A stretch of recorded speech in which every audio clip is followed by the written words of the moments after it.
You'd never guess it, but I've actually stored a file within this Walmart chip aisle. No, it's not stored on my phone, or a flash drive, or some other digital medium, but with the actual chip bags themselves. Yes, this idea is really dumb, but some really interesting math went into this. I went into this idea with one goal in mind: store the string "Hello World" within the chip aisle of Walmart, a phrase all programmers are far too familiar with. I'll cut to it right now. We store the file by either having a chip bag facing outward, representing a 0, or flipping it around, representing a 1. It's really simple, but theoretically with enough chip aisles you'd be able to store any file you want. Since I wanted to physically do this, the string "Hello World" has 11 bytes, so 88 bits. I didn't want to flip around about 44 bags of chips, so let's compress it. This is where Huffman coding trees come into play. It's a lossless compression algorithm thought up by David A. Huffman.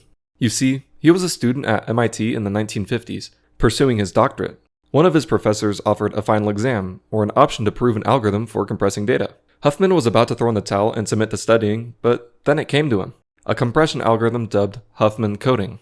This is a tree-based compression algorithm which shortens the length of common bytes and increases the length of uncommon ones. For example, for storing plain text, we know E is the most common character, so it will be stored as a 3-bit number, whereas a Z could be stored as a 16-bit number since it occurs very infrequently in text. The way we construct this tree is pretty simple. We count and store the frequency of each character. We then take the 2 least common characters, the ones with the lowest count, and connect them like so. We then take the sum of their frequencies and treat it as one node.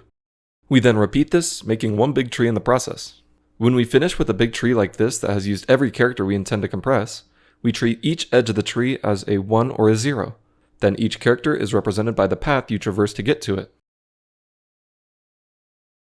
One extremely important aspect to note about this tree, and why it even works in the first place, is that the compressed version of a character cannot be the prefix for another, which is why characters do not have any children in the tree.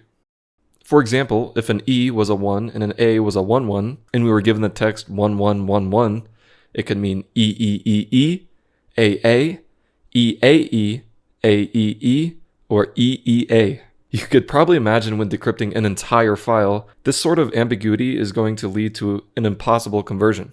Anyways, let's get back to the task at hand. Let's take the string "Hello World" and construct a Huffman tree corresponding to it. Using this tree, we shorten the 88 bits of "Hello World" stored as normal computer plaintext to 32 bits, meaning I'll have to flip about 16 bags of chips. A much more reasonable task than 44 bags. So let's do it. The Walmart I go to is always super busy, so as to avoid looking like a complete lunatic, I went at 10:30, 30 minutes before closing to avoid the most suspicion that I could. I also tried to hide my phone as well as I could, so as to not get asked to leave by staff for recording. Made it to Walmart. It's raining out, as you can tell. 10:30. Hopefully will not arouse any suspicion or get kicked out, so I'm a little nervous, but let's do it. We have officially infiltrated Walmart, but we are hit by the worst case scenario possible. There is currently a worker restocking the chips, so as to not look weird, I think I will wait a little bit till they're done. The coast is clear, I'm gonna start. I think I'm gonna go on this layer right here, since it has a lot of uninterrupted chips. So I'm gonna start. I've officially done it. I look so weird, but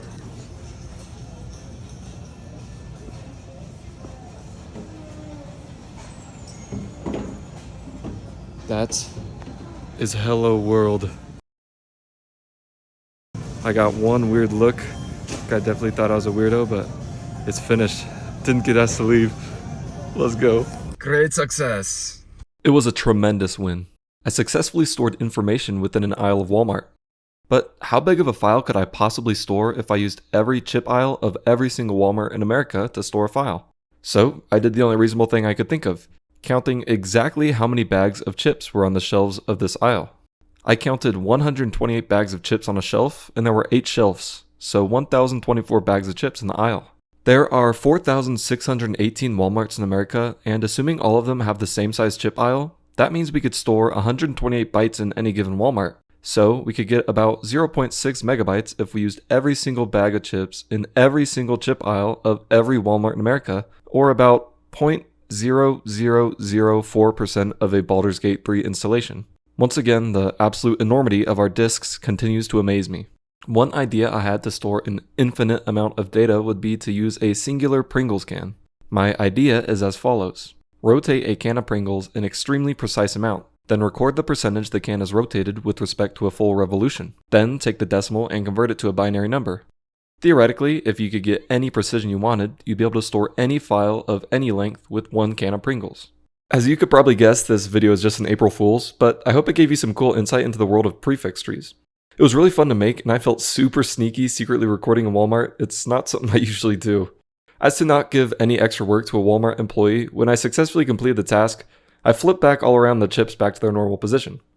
Anyways, like and subscribe if you enjoyed the video. I really appreciate you sticking around till the end. And as always, hope you have a blessed rest of your day. Bye!